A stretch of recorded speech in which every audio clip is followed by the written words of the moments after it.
Hello, everybody, and welcome back to the Podcast Boys. I am one of your hosts, Connor Nielsen, and joining me, as always, this is his channel after all, is the Comics Kid 2099. How are you doing, Comics Kid? I'm doing great. How about you, Connor? As always, I'm doing great as well. This is a bit of a special episode because not only is this not a review, we are not doing a not Twin Peaks podcast. This is actually a speculation episode, as well as the final episode of the Podcast Boys before the long-awaited revival coming on May 21st. Yep. And So today, sorry, what was it? we will probably be talking again before the revival, but we will be talking about Guardians of the Galaxy Volume 2, and then we will be talking about Twin Peaks, the revival after that. So, right? Yeah, Okay. I think we're also going to talk about Alien Covenant sometime in there. Yes, Um, with Rasco, yes. I wasn't yes, sure yes. if that one would be before or after the revival, because that's going to be like a day or two before, so that'll be... Oh, yeah, that's right. We'll still do it, but it'll be somewhere in there. It'll be a busy month for me, but that's okay. Yeah, spring is sprung and Comics Kid is busy. So, um, today we're gonna, for this speculation, we're gonna break this up into four parts. For Comics Kid, you kind of see it more as three parts. I get that too, but for my single self, I have broken this up into four parts. First, we're going to talk about our hopes for the new season of Twin Peaks, premiering on Showtime May 21st. It'll be 18 episodes. Then we will also be doing fears, what we hope won't happen or what our fear might happen. Then we'll have predictions, guessing what will be going down in the revival, as well as miscellaneous theories based on things in the marketing, as well as stuff that we saw in the original run. So, Comics Kid, why don't you get us a head start on what your hopes are for Twin Peaks Season 3? Okay. Well, I just have a few things down here for hopes, but I guess I'll start off with something kind of serious. I think that it's possible that this season is going to start off with a murder, kind of like how the original series started off with the murder of Laura Palmer, and then the movie kicks off its plot with the murder of Teresa Banks, and then we kind of backtrack and we get to see a little bit of what she was doing and how she connected to Laura Palmer and stuff like that. I think that this revival is also going to have a murder of some kind. It may not be the same entity as it may not even be Bob committing these murders, and it may not be for the same reason that he killed Maddie and Laura and Teresa Banks, but I have a feeling that we are going to start with a murder, and somebody is going to be finding a dead body, and that's what's going to jump us into the plot, and then it may diverge from that very quickly after that, but I feel like that's what we're going to start with. All right.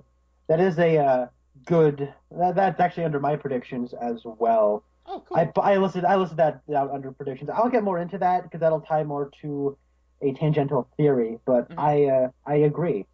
Yeah, and I should go ahead and mention that I just kind of plopped out all of my notes a few hours ago, and I just very recently kind of sorted them into hopes and dreams and miscellaneous theories and stuff like that. So a lot of mine are kind of going to be something that could fall under multiple categories, and also I don't have that many, but I'll probably have more to talk about as we get into the podcast. Hmm. Um, so should I talk about another one of my hopes? I guess I can uh, Yeah, that'll be bring good. off of that. My number one hope, and I've said this multiple times.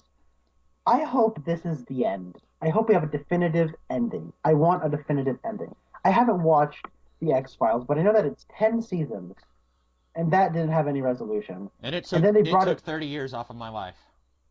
No, I'm just kidding. Just 20 years. um, so then there was a revival series that was last year, year Ye- before last, was it 2015? yeah, 2016, I think. Yeah. Okay, that was 10 episodes, and as far as I'm concerned, it ended on a cliffhanger. Mm-hmm. Now they're bringing it back for I want to say a 13 episode, another revival or another limited event series. Ooh. And as far as I'm concerned, I'm thinking, well, what's the point? Like, we're just stringing this along. Chris Carter just wants to milk this for as long as he possibly can. Now, of course, I say that as somebody who's never seen the X Files. I understand that, but I feel like Prison Break is coming back. We have, I think it is back actually. Yeah. Yeah. Prison There's Break is back. They're gonna do another 24 without Jack Bauer. Um, yeah, 24. It's they been did back. Like they did 24 Legacy, and now they're doing 24. something else. I don't remember what it's called, but it's basically 24, but not Jack Bauer. And then like they did Heroes Reborn 2 years ago, That's maybe. right. They brought back Heroes as well. So yeah, it's a good time, or air quotes, a good time to be bringing back shows. You look in cartoons, they're doing a new Invader Zim, I think, in a year or two. They're going to be doing DuckTales again. So like, it's not just in live action. They're doing it with a lot of different things. With the connected online media or social medias and nostalgia driving a lot of people, I think that that's a big proponent as to why they keep bringing back things. Now, I don't know anybody who was nostalgic about Prison Break. As far as I'm concerned, it was good for one season and then it sucked. I never saw Prison Break. I never did either. Same, No. and then I think Heroes was the same way. They had apparently one really good season and then it just sucked from there on. And they brought it back for some reason. I hope this is the end. I hope that, like the original Twin Peaks, this series will lead by example and they will give it a definitive ending. Now, if you recall what I said during our Fire Walk with Me discussion, to me, that provided enough closure while still remaining cryptic, and I don't need any more. As far as I'm concerned, all the stuff that we're getting is extracurricular. I'm happy we're getting more. I will watch it, and they can prove me wrong. They can prove to me that this is a necessary, fitting conclusion. But right now, I got what I need, so I hope this is the end. That's my first hope. Yeah, and I actually I have that too. I want this to be it. I don't want this to be we get what is it, 20 episodes, or it's 18 hours. I don't want this to be just another chapter in an ongoing Twin Peaks narrative that's never going to end. When you were talking about the X Files, that's exactly what the X Files was. We had I think 8 seasons of the no no 9 seasons of the original series. We had two theatrical movies. One of them happened during the middle of that series, and then we had a revival series, and now this is the first I've heard of a new revival series, and I'm not going to be watching that because I was just so disappointed with the last revival series. So like, I don't want this to be that. I don't want this to just be, hey, Twin Peaks was financially viable. Let's bring it back for yet another revival. People like that show back then. We can get a whole lot of buzz going on social media with Who Killed Laura Palmer.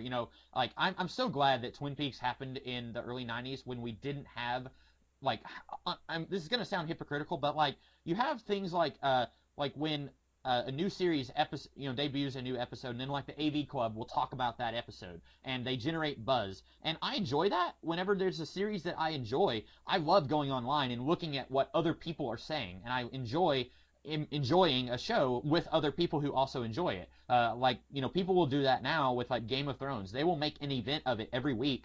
They will all go to someone's house and they'll have a luau and they'll, all watch the episode for an hour and then they'll talk about it and they'll go to work the next day and they'll talk about it. Like there's something really magical about enjoying a series with somebody, but at the same time, I don't want Twin Peaks to get wrapped up in that and become this never-ending nightmare where, hey, people like it and people like talking about it and they're going to try and solve the mystery, so let's just keep it going for as long as we can, financially speaking. Now, David Lynch is not a young man anymore, Mm-hmm. and I think he wants to put down a definitive ending. The thing is, David Lynch and Mark Frost never really had an intention of solving the murder mystery of Who Killed Laura Palmer. They really, to be honest, they were kind of making it up as they went along for a while there, especially in that first season. Because the thing about David Lynch is he was more interested in the idea of the atmosphere and being there and absorbing this place and absorbing people. He talks about that his favorite thing to do when he's trying to create ideas for a film or what have you, that he goes to coffee shops and people watches. And he says people are the strangest creatures. The way they behave in public is amazing. And he just kind of wanted to do that with his own town.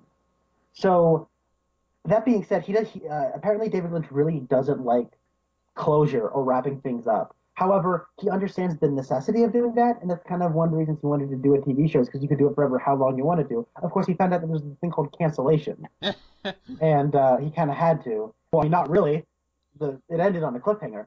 But for this, I think he understands that there does need to be closure for this particular story. He never got to really put down a closure. Twin Peaks Fire Walk with Me was supposed to be the first in a series, in a trilogy of Twin Peaks films that was supposed to be wrapping everything up and doing stuff that he never really got a chance to do in the series. So, but that was just thrashed by critics and a huge financial disaster. Nobody cared anymore, which breaks my heart because Cheryl Lee and Ray Wise didn't get the careers they deserved because of that movie, because of its poor reception. And but I think that and it took him 5 years to make another film, which was Lost Highway, which a lot of critics see as his response to uh, the fickle nature of Hollywood and show business, and how no one wanted anything to do with David Lynch after Twin Peaks because, ooh, that's Twin Peaks. No one wants to touch that with a 10-foot pole. But now it's become so influential on stuff like Lost and Hmm. The X Files and all these other things that were extremely popular. Now it's cool to like it again, and I can't blame David Lynch for being a little cynical when it comes to the business side of things. So I think he understands wrapping this up so they, if it is popular, they can't milk it for any more than it already will get. And that I really do. I hope that that's correct. I guess that can. Well, no, I have one more hope. That's kind of silly. Should I go ahead and say that one? Oh, go for it. Yeah, Okay, yeah. so we were talking before we recorded about how Twin Peaks season 2 ends with James and Donna kind of amicably breaking up. James says, "I'm gonna get on my bike and go," and then he leaves town and he tells Donna that she's gonna wait for him, and when he comes back, he'll tell her all these stories, and she's like, "You're gonna have all these great stories." Well, we were talking about how Donna is not coming back in the revival, and I guess that should be under a separate category called "Thank you, David Lynch. I want to kiss you on the face for not bringing her back." But she is not coming back. She's not going to be played by either of the actresses who played that character. And so my hope is that episode 1 begins with James coming back and he says, "Donna, I'm back." And then they're like, "Donna's been gone for 20 years, James." And he's like, "Oh." And that's all that we get with James. Well, speaking of the category of thank you, David Lynch, I want to kiss you on the face for not bringing her back. Josie's also not coming back, so Yep. that's pretty great too. Yep. She's in another dimension where she's a girlfriend, a prostitute girlfriend of Walter Bishop in Fringe. Um, She it's funny because they also insinuate that she was a prostitute in this series as well. Yep, Um, yeah. Yeah, I think I may have told you this in Fringe. In one episode, Walter Bishop says something about how he had a friend named Dr. Jacoby who lived in Wisconsin or Oregon, and like he had these glasses that were like 3D glasses, and like I was like, making these incomprehensible noises and flailing my arms around like a windmill because I was like, it's a Twin Peaks reference and I understand it. yeah. And then later on, there's an episode set in an alternate dimension with Joan Chen, and I was like, oh, it's Twin Peaks again, Connor. He would love this. Um, yeah, yeah, she's not coming back. Probably because she, wasn't given the best material in the first series, and also I can't imagine that people actually enjoyed her in the series. I know you didn't like her. When I first watched the series, I didn't really feel that strongly about her until she was revealed to have been kind of untrustworthy. But I have a feeling that people watching the show back then also didn't like her very much, or Oh, didn't like her character anyway. I wonder why people didn't like her character. It's because Oh, Harry. uh, oh yeah. I'll miss you, Josie. I'll miss having something to make fun of. Both her and Donna. We may actually have a good series here. It may be a very boring podcast because we won't have anything that's so bad it's funny. You're right. I don't think Evelyn the Cougar Lady's coming back either. Ah, that that just ruined my night. I had Or for Harold Smith. I don't think he's coming back Oh yeah, Harold. Donna Madonna. There's always manana. either. Sorry, that's my worst impersonation ever. Well, it's not inaccurate. Right. So those were all of my hopes. Like I didn't have a whole lot. Most of mine, I think, are gonna fall under the predictions and miscellaneous theories. Uh-huh. Um, Yeah, I understand that too. so do you have any fears that you have about this Oh, revival? I still had some hope. Oh, go, go, go. Yeah, sorry. Um, uh, Besides this being the definitive end of this particular story, I want them to keep it focused. This series was at its best when it was focused. Now, of course, there are a bunch of disparate storylines and plot threads that weave in and out of each other. That's to be expected in a soap opera that's also a parody of soap opera that also has about 18 main characters. That's to be expected. However, the driving force of Who Killed Laura Palmer was important to Ben Horn. It was important to Pete, which tangentially made it, because it was important to Pete and because it was important to Ben Horn, the trickle down, it was also somewhat important to Catherine. She couldn't do, that character wouldn't necessarily do things or say certain things because everyone is so sad about the passing of Laura. Mm-hmm. Uh, and even when we finally got to the good stuff in the back half of season 2, i.e., the last 3 episodes, well, sorry, 4 of the last 5 episodes, there was a focus on the Black Lodge. What is the Black Lodge? The puzzle of the Black Lodge. And that's when Wyndham Earle's plan that seemed all sprawling started to feel more condensed and everything sort of just started to fall into place. And it was more concise and it made more sense and there was a focus there. We need to find Wyndham Earle. Wyndham Earle wants to find the Black Lodge. Boom, there you go. And on top of that, there's all the stuff with Miss Twin Peaks, which also tied into the Wyndham Earle subplot. There was Catherine and Pete and Andrew Packard. By the way, the Andrew Packard stuff with Josie, as you know, I like Andrew a lot. He's a really funny kind of wacky character. But when his whole stuff with Josie, which tied to Harry, which affected Cooper and his investigation, that was relevant. But also when she died, her soul got eaten by a drawer, and then I'm not making this up. Yep, unfortunately, Connor is not exaggerating. But even then, Bob, that's the first time we saw Bob in a very long time, and it provided certain clues to the search for the Black Lodge. It was all part of the focus. There was a roadmap there. And as much as I wasn't a fan of that particular episode, and I found that to be somewhere in the middle of the stretch of blah episodes, but I want them to keep this focus. I want what's happening with the double R, you know, to maybe, let's say it's stuff that's happening with what's her face, Norma is affecting Ed, which by extension affects Cooper, right? But then we also have who's also connected to Ed is also James, and the James is connected to somebody else who's also connected to Cooper. So everything's weaving in and out of each other, but it all feels necessary while also still feeling like a busy town, but also a small town. That's the balancing act of this series. I think for a long time they did a very good job of a very tricky balancing act on the main show. It's when there's no outside shoots. There's always the same cast members on the same interior shots, and they're always just talking about the same thing that they've been talking about for episodes on episode. When the town felt way too small, but it also felt way too scattered and didn't feel like a community. Mm-hmm. Yeah, I agree with you. I can't tell you how many times you and I were watching this show and we would complain about Ben Horne's Civil War fever dream or the Cougar Lady and how these things have absolutely nothing to do, or Nadine losing her memory and she thinks she's an 18-year-old, and how these things, they don't have anything to do with the main thrust of the series. And it may have been entertaining for us to make fun of the show, and it may have been entertaining for other people to listen to us lose our minds as we watch this happen, but it's not something that we necessarily want in the revival. We want it to kind of stick around and, you know, to keep on its core theme, if you will, like you were saying.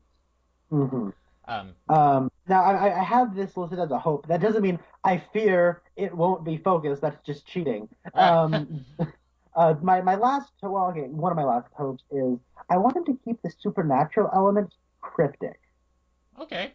So more there's a part of what's that? I was just gonna say more so or less so than how they did in the original series. So I think they should keep it consistent.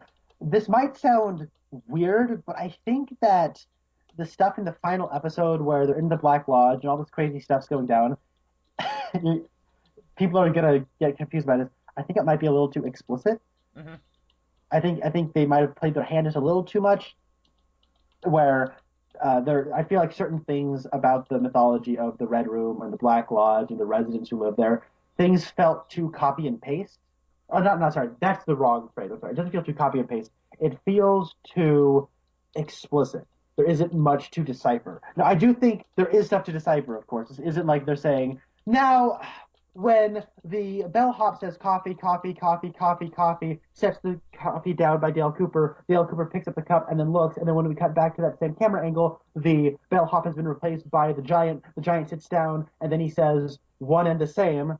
There's two ways to read that, of course, where either the bellhop and the giant are one and the same, which I think is the correct answer, or the giant is sitting next to the man from another place. Are they one and the same? Because if you remember from the cave painting, there's a giant figure and a small figure standing next to each other, which is the giant and the little man. Yeah. I didn't even remember that about the cave painting. That's cool. So maybe all three of them are one and the same. I don't know. But then we also have in Fire Walk with Me where the little man is sitting next to Mike, the one-armed man, and then he says, I am the arm. Is that just the arm that Philip Gerard cut off and then it turned into a little person? I don't know. But I like that sort of crypticness and the symbology for you to read into and for you to make your own connections, where it is vague, but there's enough symbols that connect to one another where you can have discussion, you can project your own emotional responses onto that. Yeah. Yeah, that's a good point. I don't entirely agree because, as you know, I was always a bigger fan of the supernatural stuff than I was the more down to earth side of things. So I always was a big fan of like, an episode where Cooper spends any time in the Red Room. Like I always liked those episodes, as opposed to like, a 20 episode stretch where we don't really have a whole lot of supernatural stuff. So I personally would be okay with them bringing the supernatural stuff in, but I can understand your desire to not see them do that as much. And I think they can do this by going to issue like okay, I'll point this point. It's a specific point, but it's more indicative of other things. I don't want an explanation of what happened to Josie. I just don't. Oh, I hope that there's an episode titled "What Happened to Josie." Uh, no, no, Coop, I'm just what happened to Josie? I'm just kidding. I don't want that either. No. She gets turned into Isabella Rossellini, and then she's just hanging out. Kind of like Um, in Doctor Who, she has a regeneration where like she just starts glowing, and then suddenly she's Isabella Rossellini. yeah, exactly. So, and I don't mean like, okay, yes, you can take this weird stuff with Josie and how Pete could allegedly see her face in the Great Northern, and then say, I don't know, they go to the White Lodge and say, there are many spirits here, Hmm. like Josie Packard. Like, you can say that, where it doesn't give you a concrete answer of what happened to her. They vaguely say that she went to the White Lodge, but it opens the door to something else. And this is my bridge to the second point when I say I want to keep the supernatural elements cryptic. Expand the mythology while still keeping it small enough so it doesn't feel like it's affecting the entire globe. The woods around this small town keeps it intimate, Yeah, and I like that. yeah. Yeah, and that yeah, I agree with that. It is as big as history, but as small as the woods surrounding the small town. Mhm. That's what I want about. That's what I want from this. Yeah, I think that's a good way to put it. I want them to expand the mythology also, but keep it tight. Don't try to go too big. Exactly.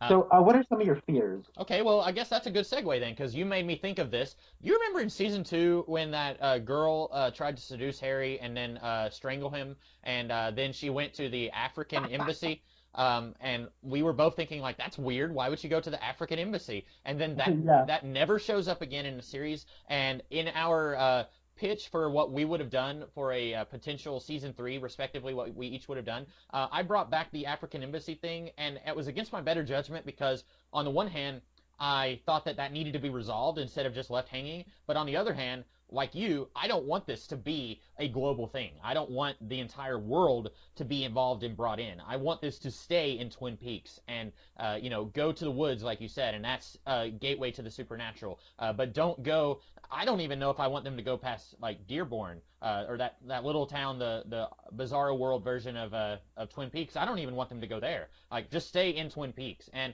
I'm afraid since we have like 200 something named actors who have been name dropped as appearing in this revival, I'm afraid that they're going to try and go much bigger than they ever did in the original series because they know that there's already a fan base for Twin Peaks. And I don't want them to do that. I want this to have the same scale as it did in the early 90s. Mhm. Did you see that 30-second teaser trailer of new footage that they released the other day? No, I don't think so. It is all new footage, but there are no people in it. It's a bunch of shots of locations. That is classic because I think every one of these that they've done so far has been like it's footage of David Lynch eating a sandwich or it's footage of Angelo Badalamenti playing the piano. And it's like that, it's stuff that people who have no idea what Twin Peaks is, they're probably pulling their hair out like, what is this show? And you and I are both just sitting here cackling like madmen because we know exactly what this show is and what this kind of humor is. And so we're just sitting here like eating popcorn, like just waiting for the actual show because we know we're not going to get a trailer at this point. Or if we do, like I'd be very surprised if we got an actual trailer. Right. Now, just to put this into perspective, Cloak and Dagger has a trailer, like an actual trailer. That doesn't premiere on Freeform until September. Hmm. Uh, and that trailer hit us in April. Okay, yeah, I didn't know we had a trailer for that, but yeah, usually we would have a trailer like at least 6 months before the actual thing. Exactly. Now, did you see that one trailer they released not this past weekend, but the weekend before? I would suggest this is the final weekend, or I don't know, sometime in late mid April, they released something akin to an actual trailer to this new Twin Peaks revival, Okay. except it's all just a recap of the first two seasons. No, I didn't see that. It's cut like an actual trailer, like Mhm. Harry. I don't know where this will lead us, but I have a feeling it will be a place both wonderful and strange. On May 21st, return to Twin Peaks, and then it shows Cooper smashing his head into the mirror, and then Bob's in his reflection. He's like, and it's like the return. I'm like, but that's an awesome trailer. None of that was new footage. Right, right. We got new footage, and it was all just, oh, here's the double R. It still looks like the double R. Oh, here's the bar. Oh, here's the Palmer household. It's in 16 by 9 aspect ratio as opposed to the 4 by 3.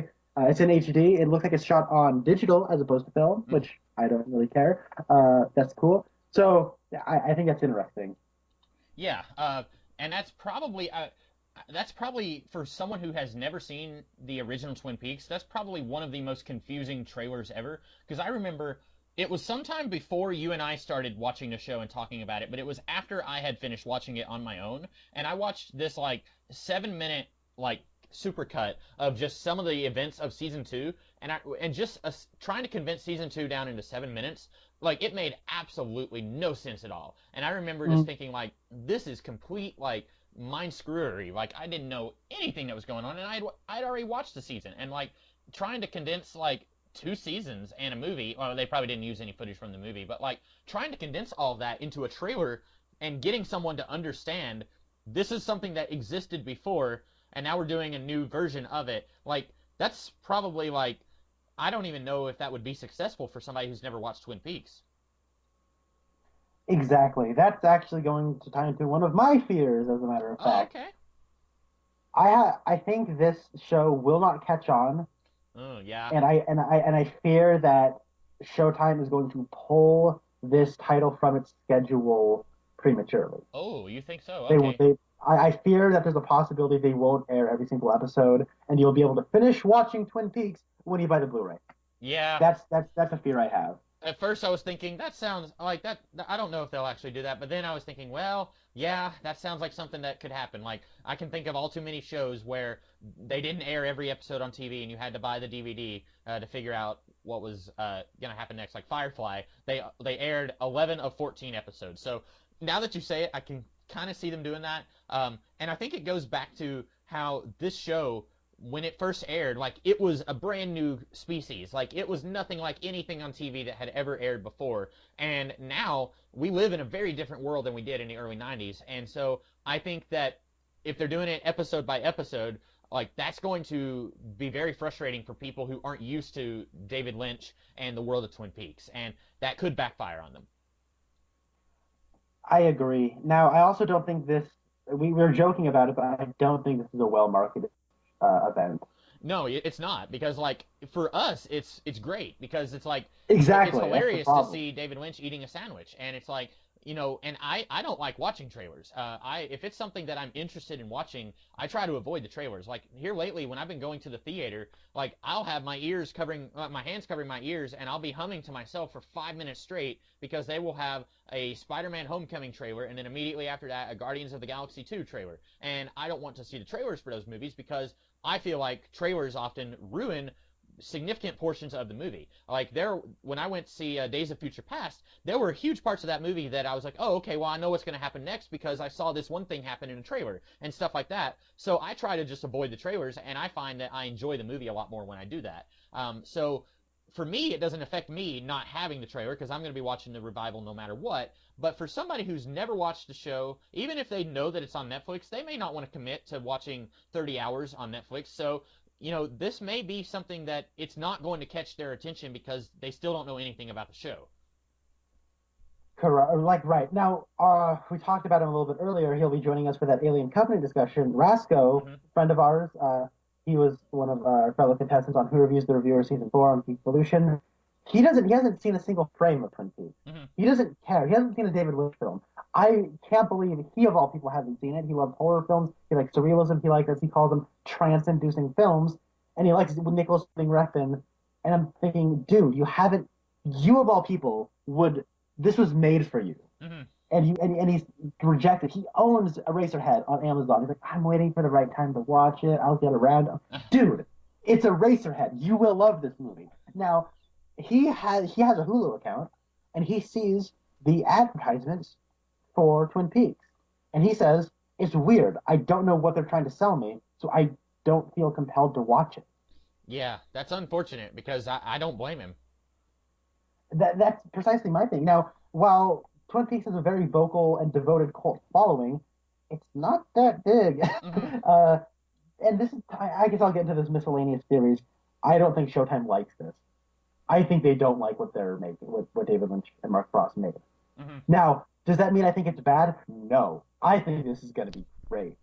But it's not going to be, at least I don't think this is going to be what people are expecting Yeah. at all. I think when they said, "Oh my God, Twin Peaks is a name, we can bring it back. Everything else is being brought back. This is great, and we got David Lynch and Mark Frost coming back." But then what happened? David Lynch proposed a budget, and then they said no, Hmm. so they kicked him off of it and said, "We're still making it." But then everyone rioted and revolted, and they said, "Oh, just kidding. Yeah, and We're going to bring him back." Yeah, he's in charge. In fact, he's directing every episode. He and Mark Frost will be writing every episode. In fact, we don't even know how long it's going to be. We just have that much faith in their creative vision. They have him by the balls, creatively speaking. hmm. David Lynch and Mark Frost have Showtime by the balls when it comes to this, creatively speaking. Now, I think they're going to try to get in a marketing and sorry, I put a pin in that. I'll come back to it. There was an interview with the Showtime president where he's like basically kicked out of the editing room. He has no idea what's going to happen in this, Really? Okay, cool. and so he even said, "I don't even know how many episodes it's going to be." They gave us a script and said, they said we wrote a script. We're not going to show you, and we're going to edit it the way we want to do it. Huh, wow. And so that's how much power uh, fans, or at least Lynch has through his fans and through not really his fans. That's not really where it comes from. I mean, that's a bit of it because people will watch his stuff. Not a huge crowd, but people will. However, people who work with Lynch Hmm. have a lot of power. Um, I'm trying to think. Like Laura Dern is an actress people will listen to. Yeah. Naomi Watts is an actress people will listen to. Yep. And they say, you will not get me unless you get on this director. Hmm. Because they pretty much they feel like they owe a debt to Mr. Lynch for giving them their careers. Yeah. So I think that Showtime doesn't like this because they didn't realize what they were getting themselves into when they gave the keys to a 25-year-old title that David Lynch didn't get a chance, and he made a whole film kind of reeling from the fickleness of the industry. So I think they bit off. They got a different flavor of ice cream than they thought they were ordering. And I think that maybe if this isn't pulling the numbers they think it will, they will get revenge on Mr. Lynch by pulling the title from the schedule. Because as big of a now Twin Peaks is a huge part of David Lynch's filmography, and it's almost like half of his career has been dedicated to this show. Hmm. It feels that way, anyways, and it's like his way to express himself indefinitely. And but it's crazy though because it's always kind of provided the biggest pushback. You know, people go gaga over Mulholland Drive. Guess what? Mulholland Drive was supposed to be a TV show, Oh, really? but no studio would pick it up, so he had to change things up and make it a film.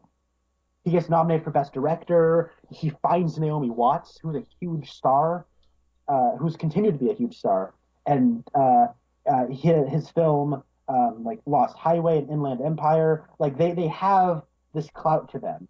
But Twin Peaks, it opened huge, but died quickly. Within a year, nobody wanted anything to do with it. Hmm. So I think he has a bit of an axe to grind in getting his vision through. I've been going on too long about this. I apologize, but that's just kind of explaining the situation that I think is going on behind closed doors.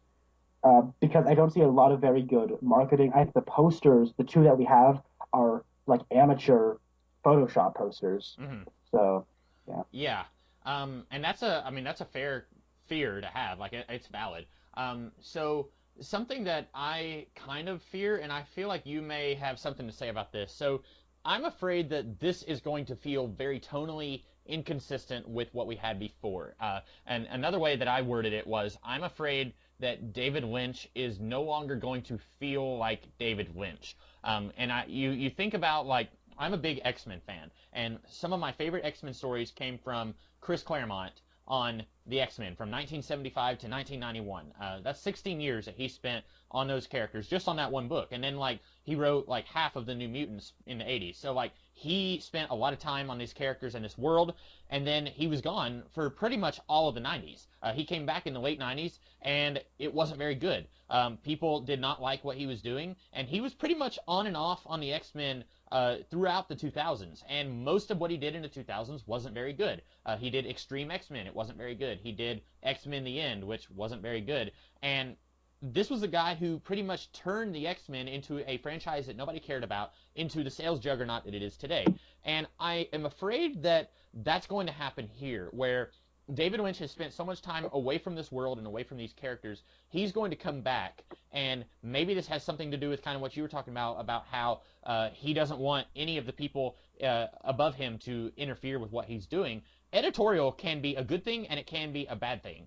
Editors are there to help you refine your product and turn it into a marketable story, because they want your story to make money. They want it to succeed. And the problem is, sometimes that means that they are going to disagree with your story decisions because it's not a good financial decision.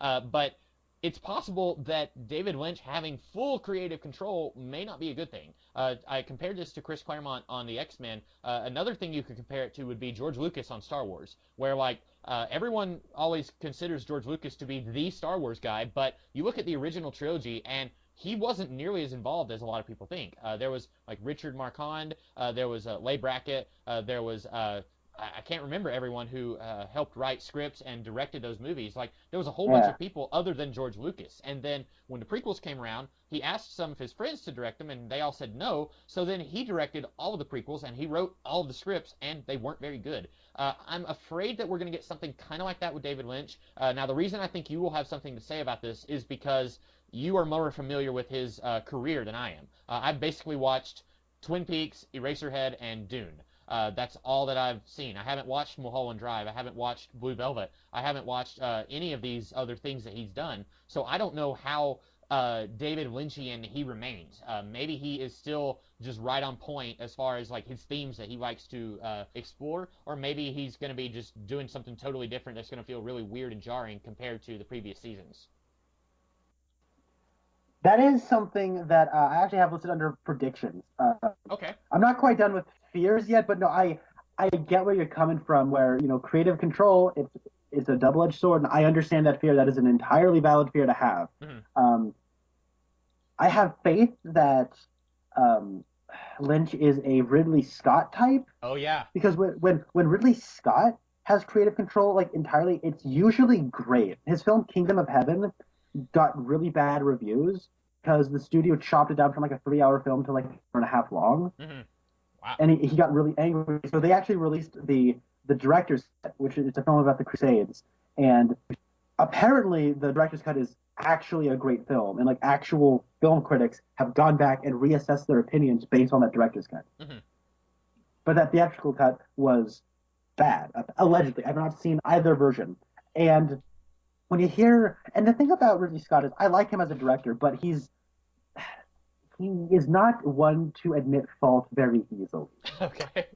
Um, When somebody says something isn't necessarily good, he'll say, "You're wrong. It's good. I like the way it is." So, so he was doing but what Joss Whedon does before Joss Whedon was doing it. exactly, pretty much. Except I don't think Ridley Scott actually calls out the studios that paid him money to make the actual product.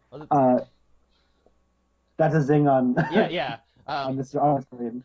So But what I was getting at was, when he made Prometheus and it didn't get regular reviews, and later when he's making Alien Covenant, they asked him, "So how are you how are you going to respond to a lot of the criticisms that Prometheus received?" He says, "You know what? I think that project got too far out of my hand." Well, And that's I thought, wow, Ridley Scott said, like, admitted fault. uh-huh. That's big.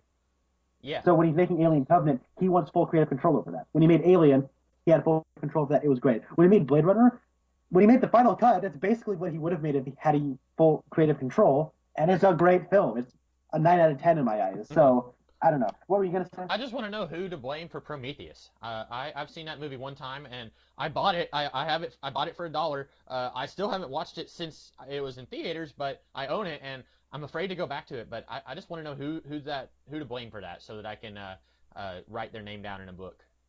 I think it's Damon Lindelof. Oh, This good. one. I've already got an axe to grind with him. I was hoping that you were going to say his name. Going into a bit, I guess, a bit of a more goofy fear to have is speaking of names, there are a lot of names on the returning cast, Hmm. like the fellow who plays Jacques Renault. Yep. I don't get why Jacques Renault would be back. He got killed at the end of season one. There's only one actor in all of Hollywood who can say, "Bite the bullet, baby." So they probably they wanted to get that line out somehow, and they're like, "Hey, guy who played Jacques, can you come back for this one line?" Sure. Uh, So I'm thinking with the sitting around and David Lynch is like, I need to have an absurdly extreme close up on somebody's mouth. yeah. And the man from another place is not coming back because he accused me of raping my daughter and murdering Jack Nance. So he's not coming back.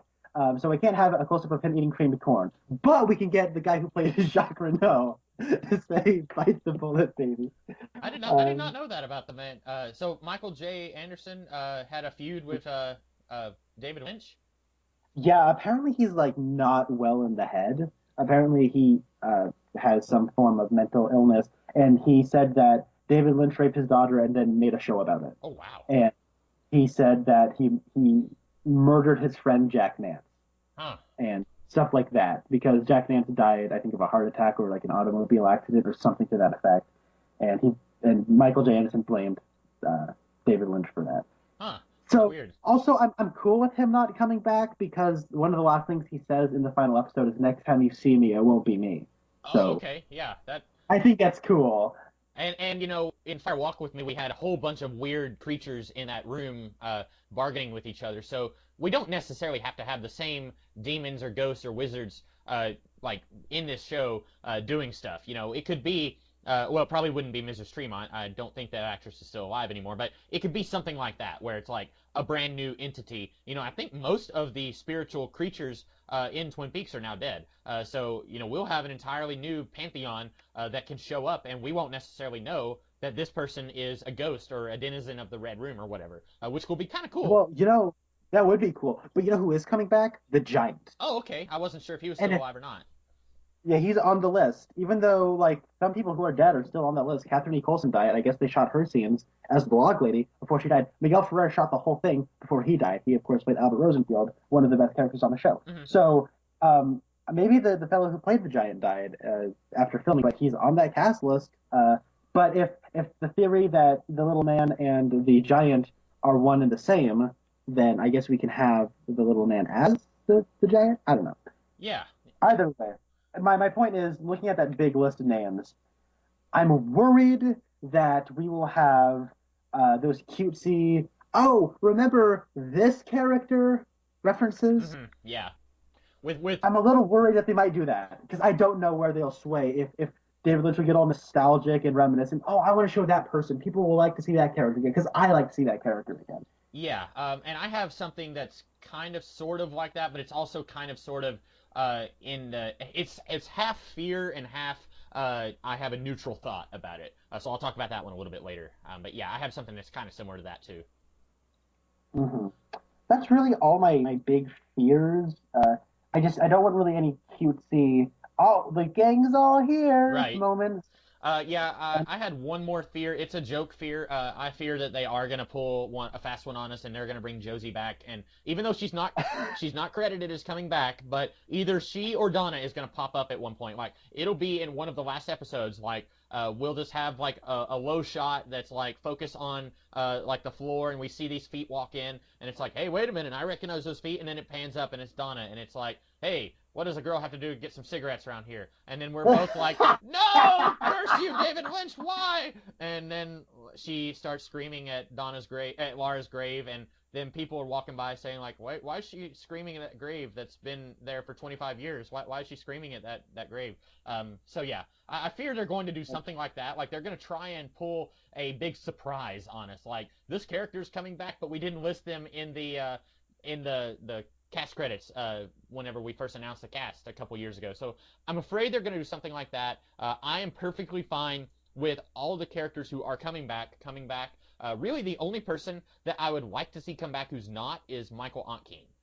That's the only one where I'm like, man, I wish he was coming back. Because everyone else who's not coming back or who it seems like will have a reduced role, I'm kind of okay with.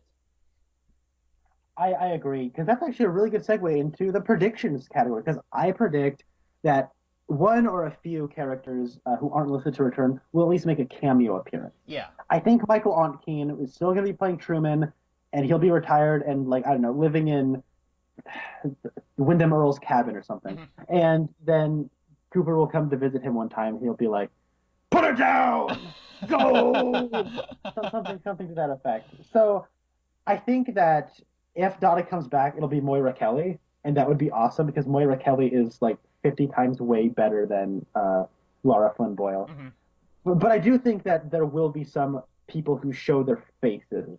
Maybe Michael Parks will show up. That'd be cool. Yeah. This was where I was half fear, half neutral thought. I think most of the returning actors who we know are coming back, they won't feature very heavily. I think people like Hawk, Ben Horn, Andy and Lucy, and Denise, Miguel Ferrer, the Log Lady, I think they are all going to show up and it will be kind of like what you were saying. Like, remember this character? They're back, but they're not going to have a huge bearing on the plot. At least that's my theory. And I guess this could also go under predictions also, but Hawk, we know there was at least a cast photo of him in Entertainment Weekly where he was in his deputy costume and he was pointing at a table. And so, like, we know that he's going to be in it, but I have this sinking feeling that these guys are just coming back to say, okay, we're here to pass the baton, but it's going to be an entirely new cast, and then we're just here for a day, and then we're going to leave and let these new guys take the floor. I kind of fear it's going to be something like that, and if it's going to be something like that, I almost wish they would just not even bother bringing these guys back just for a cameo appearance. I think that the guys who are on the cover of Entertainment Weekly, which was, I think, James, Ed, Nadine, Norma, Shelley, Bobby, and I feel like was Cooper on the Entertainment Weekly cover? I don't think he was. Yeah, Cooper, Audrey, and then Laura. Yeah, so I think, well, with the exception of Laura, I don't know how she's going to be involved. I think all of those guys are going to be our main characters of this season from the original cast. I don't think that any of the others who were in the original show and are coming back are going to be playing big parts in the show. That's an interesting point. I'm curious to see what the blend of new and old cast members will be because I don't even have that really like written down as a theory or a hope or a fear or even a prediction. I don't know what to expect. I'm along for the ride on that one. Yeah. I think it's, and we mentioned Heroes Reborn earlier. You never watched Heroes. I watched the first 3 seasons, and then I watched about half of Heroes Reborn. And with Heroes Reborn, I went into it expecting and wanting exactly what they gave us, and I was still disappointed because I did not want them to bring a whole bunch of the characters from the original series back when they revived the show. I wanted it to be about 20 to 30% old characters and 70% new characters. And that's what they did. The only old character who came back who had any amount of screen time at all was the guy in the horn-rimmed glasses. They mentioned very briefly Mohinder Suresh. They mentioned Hiro Nakamura. They had the Haitian. He showed up for 3 minutes of dialogue. They mentioned Claire Bennett off screen, but they didn't actually have a whole lot of the old cast in the episodes that I saw.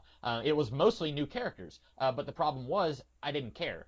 They didn't really give me any reason to care about any of these characters, and I found myself just kind of losing interest in the show, and I more or less accidentally stopped watching it. And I don't really want that to happen here either. I'm afraid that we won't have enough of the old characters. If we have an entire episode or multiple episodes that don't have any of the returning characters, I'm not sure how much I'm going to care to keep watching.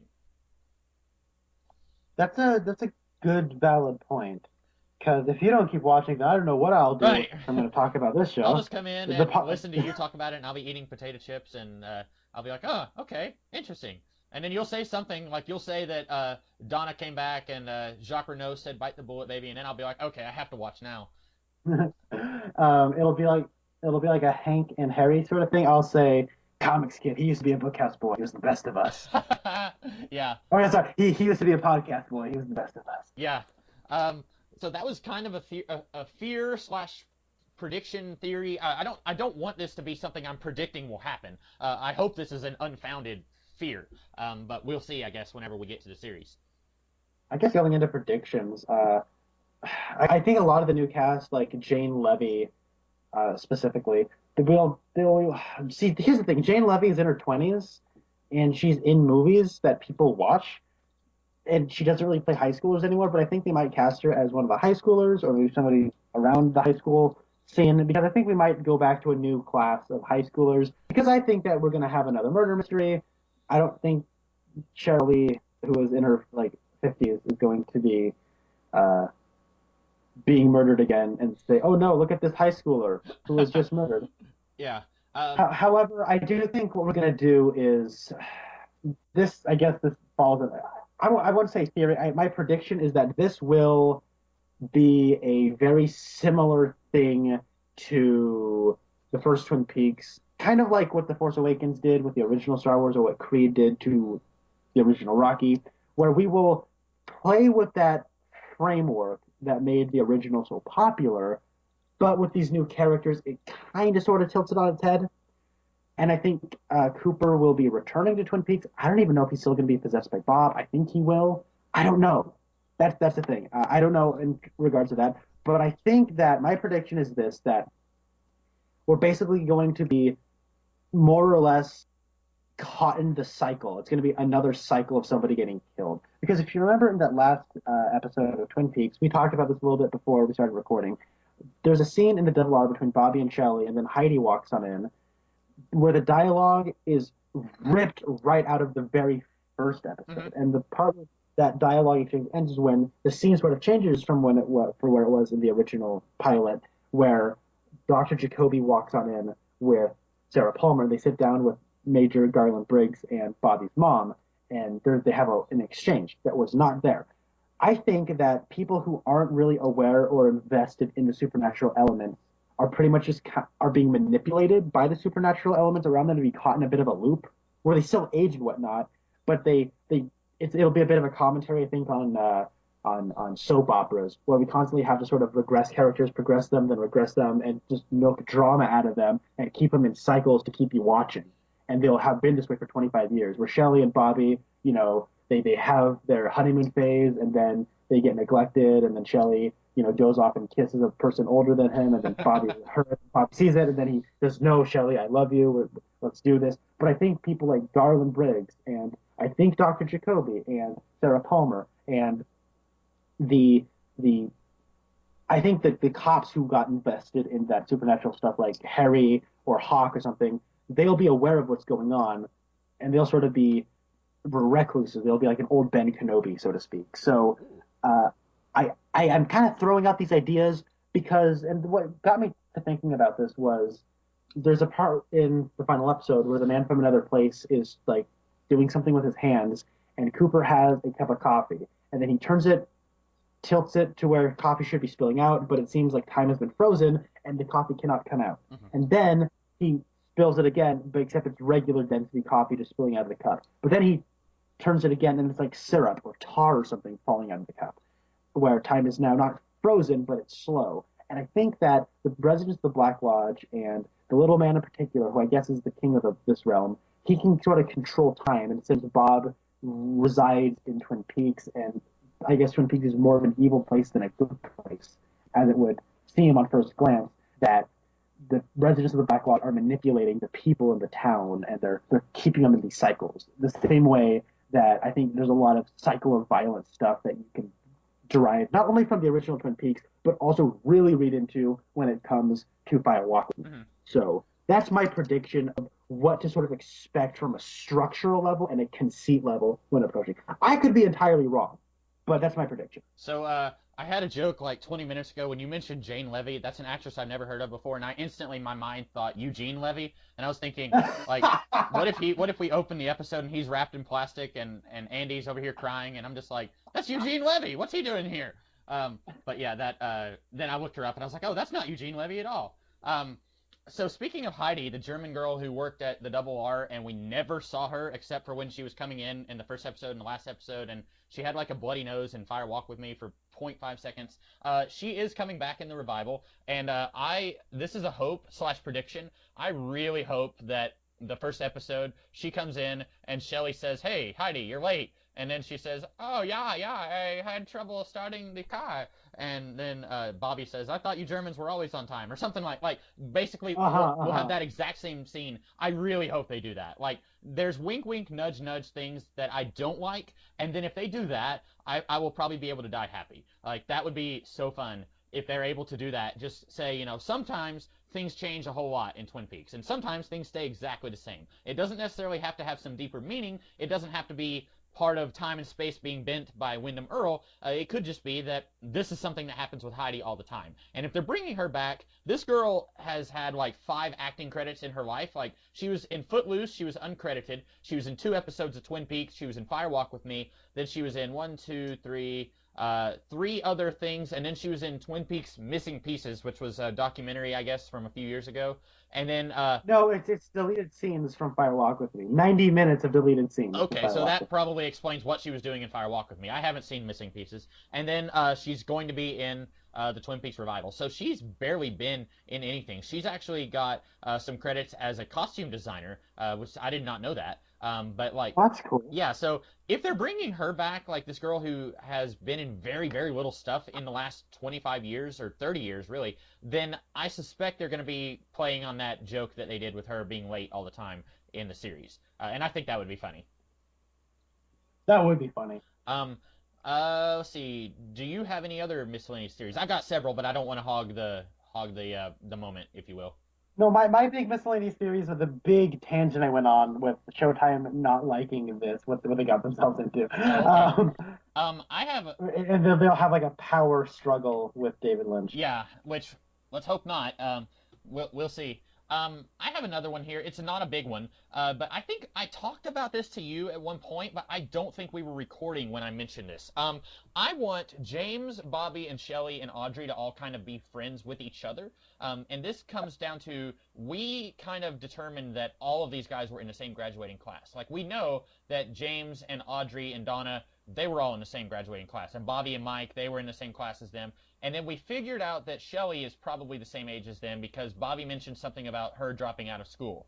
Now that... Yeah, so she dropped out in the 11th grade, which is junior year of high school. Yeah. Now, the age of consent in Washington is 17. It's very plausible that Shelley dropped out of high school when she was 17 years old, got married to Leo, and got married very quickly. Yeah. Now that she's an 18-year-old, married and working at the Double R, but she's still the same age as everybody else. That's my theory. Right. Yeah. And I think you're right. I don't think that that's something that is contradicted by any other canon facts about the show. But my hope is that whenever you are in high school, you're kind of in your own little world, you're in your own little clique, you have your own little friends. But then once you get out of high school and you get into the real world, suddenly I don't want to say this as, it's going to sound a little snobby when I say this, but it suddenly becomes a lot more important for you to hang out with people your own age, even if you might not necessarily have hung out with them when you were in high school. Like, I work with... Right, like you get jobs with people that you went to high school with and never knew. Exactly, yeah. So I only have 4 other coworkers that I work with on a daily basis, and 2 of them, one of my supervisors is in her 40s, one of them is in his 60s, and I don't really hang out with them as much as I do my other 2 coworkers. Both of them are 20 and 21, or no, they're both 21. I'm 27, so like I'm not the same age as them, but I'm much closer to their age than I am my supervisors. So like I talk with them a lot more, and I have more in common with them. And if I had gone to high school with them, I probably wouldn't have hung out with them a whole lot because we're in very different circles outside of work. But with James and Bobby and Shelley and Audrey, these guys weren't really in the same circles in the original series. James was pretty much just with Donna and Laura and Maddie. We didn't really see him hang out with Bobby or Shelley that often, or Audrey for that matter. Audrey hung out with Donna a little bit, Donna and Shelley a little bit, and then Bobby was kind of the connective tissue between Shelley and Audrey. But we didn't really get to see Audrey and Shelley by themselves. We didn't really get to see Shelley hang out with James or Bobby hang out with James, other than when he was threatening to kill Bobby, or threatening to kill James. I would like to see these guys. They've all stayed in Twin Peaks. I jokingly said that James, went off and then he comes back in the first episode. Probably he came back like less than 6 months after he left, and he's just kind of stayed in Twin Peaks. He's probably still working for Ed at the gas station. I like to think that all of these guys, they're probably some of the last ones from their graduating class who stuck around. I'd say most of their other graduating classmates found other jobs in other cities and left. And these guys, even though they weren't friends with each other before, they're all going to be closer together now. I would really love to see James hanging out with Bobby and Shelley. And, Bobby, he was a character we talked about how much growth he went through throughout the series. When the series first begins, he wants to kill James because James was sleeping with Laura. But I'd like to see them be friends, maybe. Or if not friends, then at least not trying to kill each other. And not acting like emotionally arrested toddlers. I'd really like to see more of these guys who are all the same age hanging out with each other. I think that would be really fun to see. I would like to see Bobby being a father. Yes. I want to see that. Yeah. Because the man who plays Garland Briggs sadly passed away, which is a shame because he is one of the. I just actually finished rewatching the entire series today. I watched the final episode about 7 hours ago. Mm-hmm. Major Briggs is one of the best characters of the show. Uh-huh. And he didn't really get a chance to shine till the second half of season 2, which I know is not as good as the rest of the show, but he still shines bright. And Bobby has a great character growth throughout those 2 seasons. And since that character's dead, I think that Bobby, who started out as the most rebellious snot ever against his father, is kind of having to deal with a little him. And I really want to see that. And I want to see him taking care of Shelley. And, of course, they can do not this, and they can still do away with making it good and making it fit. But I would love to see Bobby being just a stand-up guy who is faithful and married to Shelley and not looking at other girls when he's, hanging out with Audrey Horne or something, and is a model father for his son who is now a little snot to him. I think that'd be a fun little piece of poetic justice. Definitely, yeah. I would really love that. And you know what I would love to see? If he does have a son, call him Garland. That would be great. Name him after his father. Because I wish we had more of Bobby and Major Briggs, especially after that conversation where Major Briggs was talking about the dream he had. That's one of the best scenes in the series. Like, definitely the best Major Briggs scene, the best Bobby scene. Just one of the best scenes, like, definitely in the top 5. Even, I don't even remember everything else that happened in that episode, but that was a killer scene. And I think you're right. Having him now be a father and having everything turn around on him where now he is having to deal with his punk son, that would be really cool. And it would be cool to contrast that, like, if Bobby and James are friends, uh-huh. and James sort of is jealous of Bobby because he knew him when he was in high school and a real brat, but now James is in charge of running the gas station because Ed is retired, then he's all by himself and he's lonely and pouty. I don't know. Like, we can all laugh at James, but you can really do some sort of, like, comparison there, I think. Yeah. In terms of how when you're in high school and that one person seems really noble and the other person seems like a total brat, people can change, and sometimes people can say the exact same. And a bad person can turn to a good person, and the person who seemed noble at first can just kind of get stuck in the rut and not really progress and just kind of seem a little pathetic. Yeah. I think that would be really cool to see these guys just interacting like that. I think that'd be really interesting. And we were talking, I think, way back when they first announced the cast of this revival, and we saw Michael Cera is going to be in this. I think my first thought was, okay, he is going to play Andy and Lucy's baby. And that's something a lot of other people are thinking also. What if he was playing Bobby's son? That'd be weird, wouldn't it? What if he was playing... That would be weird, yeah. Who I'm just going to call him now Garland II. What if he was playing, like, Bobby's kid? And that'd be so weird for Michael Cera, like, to be playing basically Bobby from the first half of season 1. Like, can you imagine Michael Cera saying, I'm going to turn this whole thing upside down. I'm going to turn it upside down, okay? Yeah, that would be so awesome. And I think that, like, it'd be a total different character for him to play, but it'd be really interesting to see. how cool would it be then if we're going with the idea that Michael Cera is Bobby's kid? Mhm. What if Michael Cera is just being his usual like kind of shy, timid self, and Bobby has to deal with having a kid who's not like him? That would also be really cool.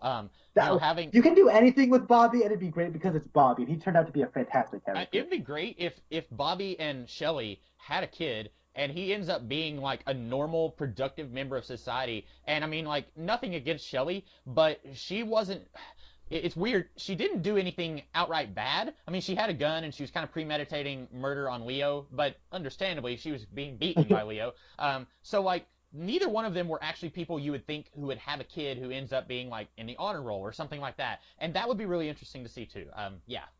Yeah, because I mean, let's be honest, Shelley had a mean streak in her. Like hours after the funeral of Laura Yeah. Palmer, where everything goes wrong, she's making fun of Leland for jumping on the coffin. Yep. And then there's that part like later in season two where she's writing like an order down, and Major Briggs is just sitting there eating something, and he notices her writing something down. He's just trying to be nice and like start up the conversation, and he just says compelling, and then she just sort of rolls her eyes and then rips the paper out. I'm like, geez, Shelley, why'd you do that? That was kind of mean. Yeah, yeah, that you're right. Yeah, I think it'd be very interesting to see where she goes too in this because she was in what was that witches show that we hated?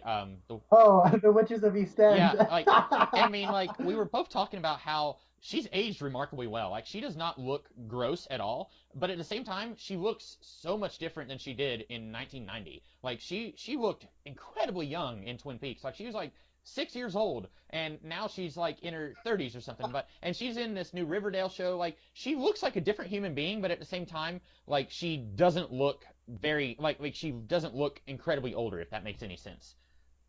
It's going to be really interesting seeing her in the double R, and like I'm going to be looking at her thinking like Norma, no, it's Shelly. Like it's going to be so weird, and that's just a physical Yeah. thing. That's not a character thing. Let's see. I had one more that's like kind of a big. Well, I had two more that are both kind of slash theories or predictions. One of them.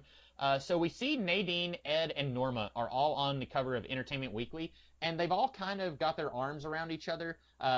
And we know that Norma and Ed they were kind of on again, off again in the series, and Ed continually wanted to break up with Nadine, and then eventually he just stays with her because she basically, she loses her memory for an entire season, and then she gets it back, and then she doesn't remember any of this conversation she had about them breaking up, and then he basically has to be her caretaker and her husband. I think it would be very interesting if the three of them have kind of reached an equilibrium where Nadine is like, okay, Norma, I know that you and Ned like each other and you've always liked each other. I'm okay with you two being a thing, but me and Ed are still going to remain married. I think that would be kind of neat to see them in an open relationship like that where basically Nadine is okay with Ed and Norma doing whatever it is that they do, and she's not going to come and kill Norma with her superpowers. I think that would be kind of cool.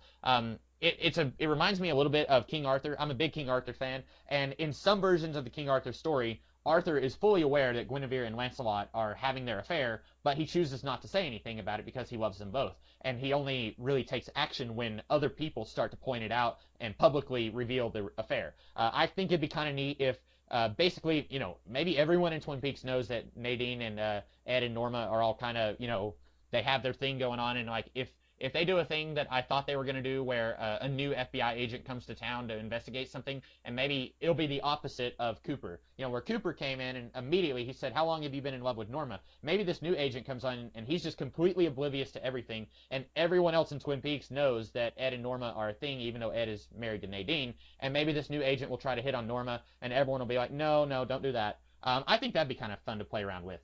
Basically, just get away from the character drama and the relationship drama of those three. I really don't want to see more of Ed wrestling with should he break up with Nadine or should he call it off with Norma. In our pitches that we did for season 3, that was one of the things I did. I got rid of Ed and Nadine because I was sick and tired of the relationship drama between those three. So I'd really like for them to do something different with those three. That would be, yeah, I agree. One thing that I noticed, like, wait, hold on. Nadine actually competed and won those championships. Yeah, How old is she? How did they let this happen? Why did they let yeah, and the whole relationships element, like, and that's kind of if they're going with the whole theory that I have of this is like some kind of time loop and they're all kind of just going through the motions and going through a cycle, Hmm. I'd be okay with that. But yeah, as is, like it is played out. Yeah, and Um, who knows? there's a cou- Maybe they'll find a way to make it interesting. I don't know. I'm hoping that they can do something different with it. I predict that the first episode is going to be slow to kind of reintroduce you back into this world. I think it'll be a bit slow. I think this is going to be very different from what people are expecting. I don't think this is going to be a trip down memory lane, just kind of hitting all the beats. I think this is very much going to be its own thing that is going to be. I have no preconceived notions or expectations of like what I want. I have predictions. I have some hopes. I have some fears. But as you can see, my hopes are a little open ended about concepts. I will get see what they give me and judge it on its own terms. There are a couple members of the cast that I wanted to point out. Faraday from Lost is going to be here. That's interesting. Um, Ernie Hudson. Ernie Hudson is here. The one guy from Ant-Man: The Dark Knight, like, okay, so he's that guy in The Dark Knight that Oh yeah, yeah. Harvey The Dent interrogates in the alley with the yeah. coin. It's the paranoid schizophrenic sniper guy. He's also an Ant-Man where he plays the really Russian friend of Michael Yeah. Pena, who's got the sideburns and the flat top. Yeah, he is going to be in this, and I think that's Do you interesting. think I kind of want him to play an FBI agent? Um, That would be cool because he's like, okay, so he's in the Dark Knight and he's in Ant-Man. He's playing two very different characters. And he's also in this really terrible movie called The Belko Experiment, which was written by James Gunn. And he and Michael Rooker are friends. And he's kind of acting like he's not a crazy person like he is in Dark Knight, but he's kind of acting more like jittery, kind of like he was. But he's an interesting actor. I'd like to see what he brings to the table if he can play a more serious or suave character, or if he's still going to be a kind of a klutz. That'd be interesting. yeah. And like we still don't know if there are going to be other FBI agents. We know that uh, Miguel Ferrer is going to be in it. We know that Denise will be in it. We know that Dale is going to be in it somehow. I'm looking at a picture here of Denise, and it looks like he or she is giving a deposition in front of like a congressional hearing or something like that. Like it's in a fancy room that doesn't look like something we would actually have in the town of Twin Peaks. So maybe Right.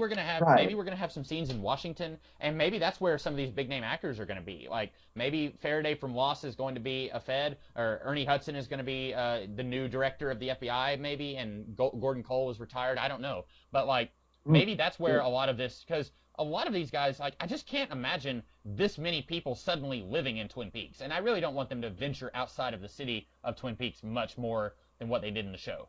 Um, Because when they ventured out too far, we got Evelyn the Cougar Lady. yeah, oh yeah, But okay. Here's one thing I'd like to see. I think that Denise is going to get a sex change hmm that's because she's got some saggy boobage going on there in that yeah. picture. I would actually be interested to see Albert Rosenfield and Denise married. That'd be Huh. interesting. Yeah, I never, because we never um, saw those two interact with each other in the series. they talk about one another, but you don't actually see them. But there's one part where um, what's his name? Albert is talking about Cooper's fashion, Hmm. and he kind of has more effeminate inflections going on, and that's probably the closest we've ever gotten to personal interests that Albert Rosenfield Hmm. has in the show, as opposed to like he's all about that love and Gandhi and stuff. Yeah. But I don't know. I think it'd be interesting to see. I don't know, like that happen. That'd be interesting. Yeah. Yeah. And if for anything else, I really like David Duchovny as Denise. I think that's a very good performance, Hmm. and David Duchovny is compelling in that role.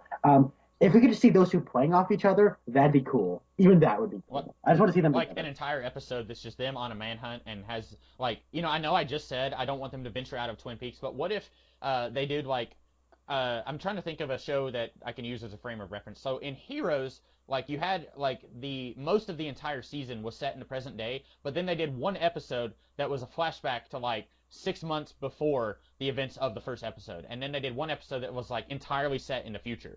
It'd be cool if they could do one episode of this entire series of the revival where it's like not in Twin Peaks at all, and it's a couple of feds or maybe three or four feds, and they're all hunting someone down, and maybe it does somehow loop back to Twin Peaks. Maybe they're chasing someone and it ends up being somebody who's connected to this murder in the series or whatever. But I'd really love to see something like that where we get to see a whole lot of the feds talking to each other and working with each other. Because, like you said, Fire Walk with Me was supposed to be the beginning of a Twin Peaks trilogy, and they were going to do a FBI focused movie where it was going to be a whole bunch of the feds all as the main characters. So I'd really love to see something like. Man, we missed out on Yeah, that. Good goodness.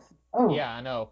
Because I was always about the feds in this show. Like I don't think there was a single FBI agent in this show that I was unhappy with. yeah, they're all really cool and well thought out. Mm-hmm. Yeah, one other. This is my last thing I had written down. I don't really know how likely this is.